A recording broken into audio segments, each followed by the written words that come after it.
La narrativa transmedia probablemente sea una de las estrategias más novedosas y con más expectativas, por lo menos desde el punto de vista de la industria, que busca evidentemente reconocer en una tendencia cada vez más participativa de las audiencias, una mirada más bien a la vez interpretativa, pero también intromisiva. Quieren entrometerse en lo que es la producción y en las formas de circular los contenidos. Desde ese punto de vista, la narrativa transmedia viene a superar de algún modo instancias anteriores, dándole más valor a cada medio por sí mismo, entramándolos de tal forma que en el diferimiento puedan acercarse a diferentes comunidades con diferentes lenguajes, que incluso se vinculan con la serie, con el contenido, con el libro, desde lugares diferentes y con finalidades diferentes. Así que la narrativa transmedia viene evidentemente a promover una valoración de cada canal por sí mismo, en lo que mejor puede dar, optimizar cada uno de ellos en lo que les resulta más específico, sin repeticiones, buscando que en la secuencia propuesta el usuario se sume, se adicione a la estrategia industrial, dándole más valor económico, dándole más valor relacional y por último tal vez valor cultural. Bueno, parte de las inquietudes que me parece debemos exacerbar y desarrollar más tienen que ver con la experiencia del usuario frente a estas propuestas, incluso desarrollar la firme intención de descubrir en el usuario una intencionalidad transmedial que es anterior incluso al ejercicio que le ha propuesto la industria. No solamente porque va más allá en el hoy, sino porque fue antes, tal vez incluso sus formas disruptivas de acercarse a las narrativas hizo que la industria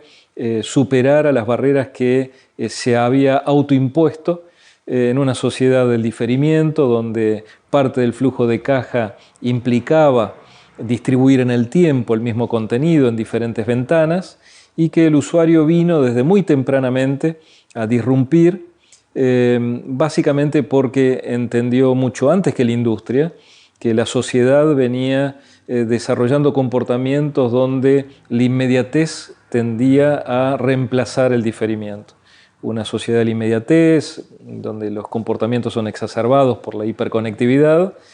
que hace que las personas no estén en condiciones de diferir para comprar, como hacían antes, ahorraba para luego comprar, ahora compran y luego pagan, y esa situación que se da en muchos sectores y en muchos comportamientos no dejó exento ni la industria ni las experiencias vinculares entre los usuarios y la industria.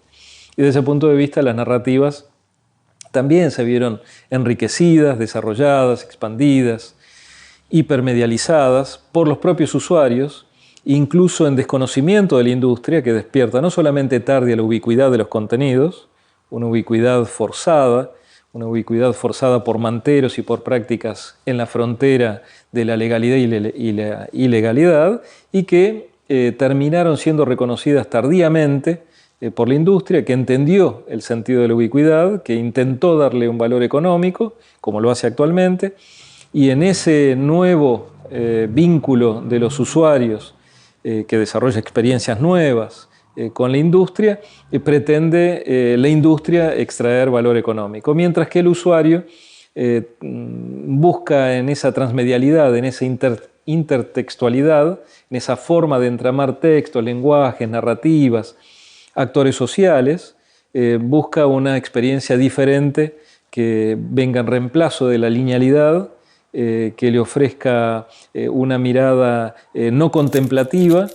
Creo que justamente en este entramado es donde la experiencia se enriquece, básicamente porque agrega valor a su propia experiencia, pero también agrega valor a la experiencia de los demás. Probablemente esa forma de poner en contacto contenidos y actores sociales, una manera imprevista por la industria, que nunca puede ser previsible en términos de autoría y de creatividad, termina resultando de una fuerte incidencia para los demás, comunidades que se agregan, a veces provisionalmente, a veces con cierta precariedad porque son anónimas frente a lo que representa la experiencia, pero que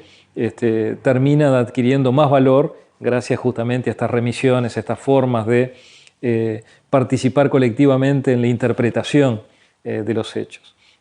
Me parece ahí que hay algo que tiene que ver con el valor de las comunidades en la recepción, cómo entramar lo vertical y unívoco con lo horizontal y conversacional, y una forma de fruición que hoy la sociedad no está dispuesta a ceder en manos de una épica que sigue interesándole, pero que es una épica discutida, una épica cuyo final termina no gustándole a nadie, y que la transmedialidad viene de algún modo a no solamente exacerbar como crítica, sino a producir una alternativa. En muchas de estas situaciones particulares, experiencias de transmedialidad, hay actores que son latentes pero que son caracterizadores de la escena. Por ejemplo, los actores que hacen inorgánicamente recomendaciones. Inorgánicamente porque, a diferencia de los actores sociales orgánicos, personas, recomendadores, fans, amigos, críticos, prescriptores, está ejerciendo cada vez más un rol predominante en esas escenas los algoritmos, formas novedosas de intervenir en esas escenas, recomendando con un grado de pertinencia que, por cierto, es mayor al grado de pertinencia que tiene la comunicación intermitente con otros fans, con amigos, incluso cuando es convergente con la historia que estamos compartiendo. Esa pertinencia surge del conocimiento que los algoritmos van adquiriendo respecto de los actores sociales que pertenecen a esa escena, en particular ese hiperlector del cual estamos hablando. Más lo conozco, más pertinente es la recomendación, más pertinente es mi mensaje. Tomemos un caso. En Rosario, en la Universidad Nacional de Rosario, el grupo de alguien que ha sido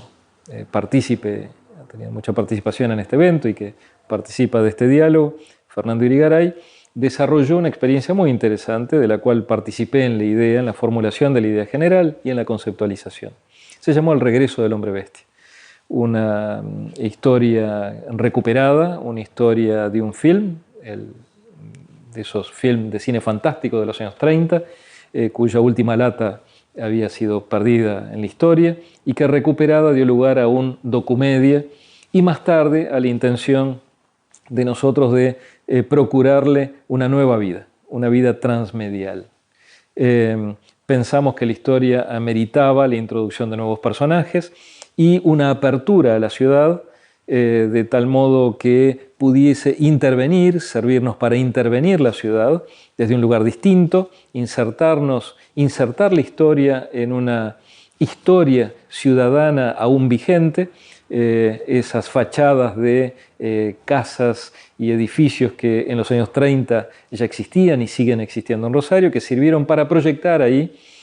un mensaje convocando a la ciudadanía a intervenir en algo que todavía no habían descubierto.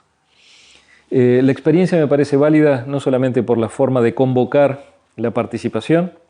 sino porque muestra que la secuencia puede ser mucho más disruptiva de lo que la propia industria está proponiendo,